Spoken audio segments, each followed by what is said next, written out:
मातृ साधक महामाया मिश्रा की तरफ से आप सबको नमन। ओम काली। तो आज मैं आ गई हूँ और एक नए वीडियो के साथ। वीडियो का नाम है टाइप्स ऑफ साधक, साधक के प्रकार। तो इससे पहले मैं अपना वीडियो स्टार्ट करूँ, आप सबसे निवेदन है, अगर आपको मेरे वीडियोस अच्छे लगे, व्यवहारिक लगते हैं, ज्ञानवर्धक लगते हैं, तो आप लाइक, कमेंट, शेयर, सब्सक्राइब कर सकते हैं। देवी की सब पे असीम कृपा रहे। ओम काली। तो शुरू करते हैं। देखिए, साधक के प्रकार को हम बहुत कैटेगरीज में विभाजित करते हैं। तो पहला कैटेगरी है जो नवशिक्षा साधक होते हैं, ठीक है, जो साधना मार्ग में शुरू आए हुए होते हैं। उनका मन काफ़ी चंचल रहता है। उनका मन ना ही एक गुरु में टिकता है, ना ही एक प्रकार की साधना में टिकता है, ना ही एक विद्या में टिकता है, ना ही एक पुस्तक में टिकता है। ठीक है, वो अपना गुरु बदलेंगे, वो अपना पुस्तक बदलेंगे, वो अपनी विद्या बदलेंगे, वो अपना सब कुछ बदलेंगे। रीज़न क्या है? रीज़न यही है कि उनमें धैर्य नहीं रहता है। एक तो अपने गुरु पर विश्वास नहीं कर पाते हैं, धैर्य की कमी के कारण चंचलता आती है और अपने गुरु पर विश्वास नहीं कर पाते हैं। वैसे साधक जो होंगे ना, वो बेस्ट के पीछे भागते हैं, मतलब सुप्रीमिटी के पीछे। मतलब वो इधर का बुक पढ़ेंगे, इधर का बुक पढ़ेंगे, ये विद्या के बारे के बारे में पढ़ेंगे, फिर उस विद्या के बारे में पढ़ेंगे।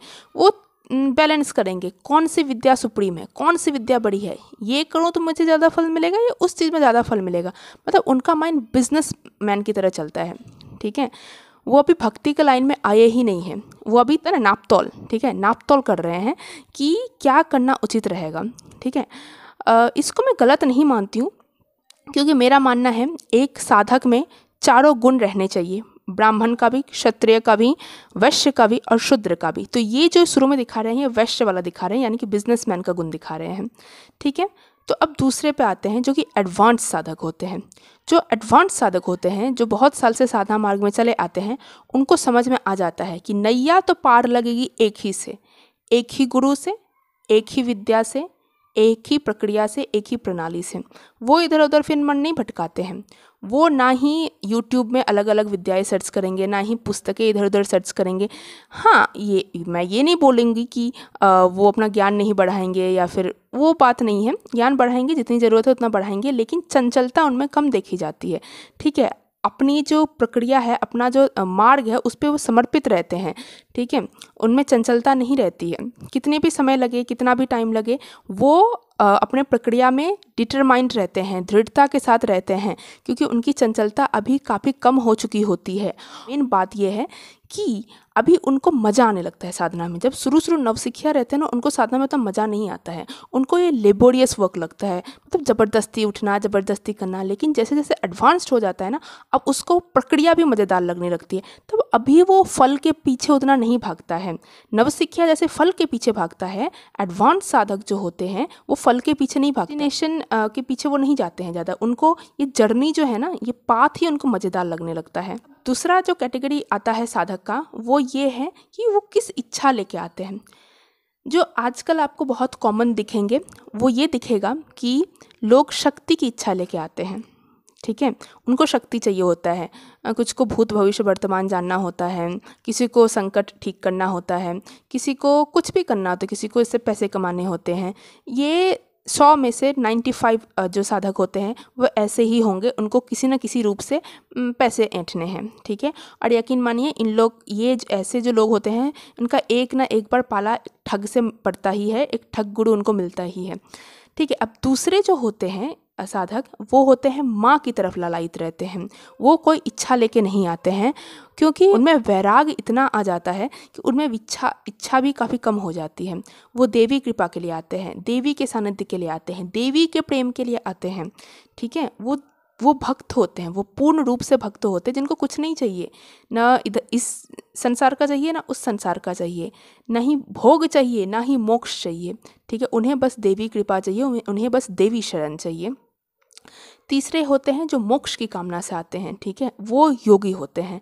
तो दूसरे और तीसरे में फ़र्क समझ आया? दूसरे वाले भक्त होते हैं, उनको मोक्ष की भी अभिलाषा नहीं होती है, और तीसरे वाले योगी होते हैं, उनके मोक्ष की अभिलाषा होती है। तो मेरे तीसरा जो साधक की कैटेगरी आती है, वो ये है कि कुछ साधक जो होते हैं वो संसार में रहना चाहते हैं, लोगों के साथ रहना चाहते हैं, गृहस्थ जीवन भी जीना चाहते हैं, वो सबके साथ तालमेल बैठा के चलना चाहते हैं, उनको ऐसा लगता है कि जो ज्ञान मुझे मिला है वो ज्ञान सबको मिले, सिर्फ मेरे तक ही ना रहे। ठीक है, देवी की कृपा जैसे मुझे प्राप्त हुई है सबको मैं अब दे सकूं, मैं दुनिया के काम आ सकूं।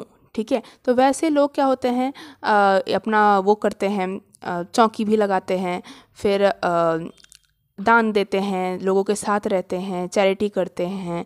ठीक है, पूजा पाठ करते हैं, लोगों के साथ में क्रिया करवाते हैं, कर्मकांड करवाते हैं।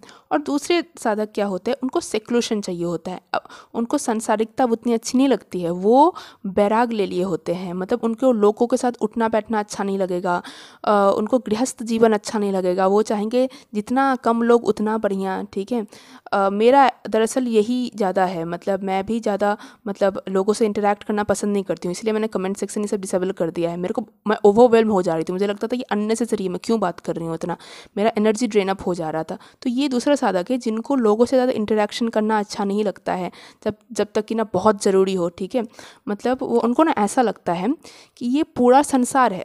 ठीक है, इसमें बस दो ही चीज़ है, एक मैं और एक मेरी माँ। ठीक है, वो और कुछ नहीं देख पाते हैं।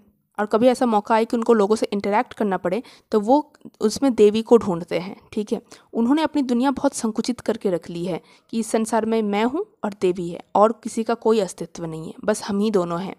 ठीक है, अब जो लास्ट कैटेगरी आता है वो होता है कि प्रणाली पे। ठीक है, कुछ कुछ जो साधक होते हैं कितने भी साल रह जाए साधना में, वो अपनी प्रक्रिया से प्रेम नहीं कर पाते हैं, उनको टॉर्चर लगता है। जितने बार भी वो साधना के लिए बैठते हैं ना, उनको लगता है मैं खुद पे जुल्म ढो रहा हूँ। ठीक है, लेकिन वो फिर भी करेंगे, कुछ शक्ति की तरफ लालायित रहते हैं, तो कुछ को लगता है ठीक है आज नहीं तो कल, कल नहीं तो परसों मैं इसमें रम ही जाऊँगा। ठीक है, और कुछ साधक होते हैं जिनको और कुछ साधक होते हैं जिनको अपनी प्रक्रिया से प्रेम हो जाता है, वो उसमें रम जाते हैं, उसमें खिल जाते हैं, उसमें बैठ जाते हैं। इसीलिए मैं बोलती हूँ देवी से अगर तुम प्रेम करोगे ना, तो तुम्हें जो अपनी प्रक्रिया है, जो भी तुम क्रिया कर रहे हो ना, उससे तुम्हें प्रेम हो जाएगा, लगाव हो जाएगा, तब तुम्हें झंझट नहीं लगेगा वो। तब तुम्हें लगेगा तुम अपनी प्रेमी के लिए कर रहे हो। तुम अपने प्रेमी के लिए कुछ करते हो, तुम्हें बुरा लगता है क्या? नहीं लगता है, तुम खुशी से करते हो। तो वैसे ही इसमें भी तुम्हें लगेगा तुम अपनी प्रेमिका के लिए कर रहे हो, तो ये तुम्हें झंझट नहीं लगेगा, ये तुम्हें आसान लगेगा। तो ये मैंने 4 ठो कैटेगरीज आपको बताए हैं, अलग अलग वे में डिवीज़न होता है साधकों का। तो उम्मीद करती हूँ आपको मेरे वीडियोस अच्छे लगे होंगे। अगर अच्छा लगा तो आप लाइक, कमेंट, शेयर, सब्सक्राइब कर सकते हैं। देवी की सब पे असीम कृपा रहे। ओम काली।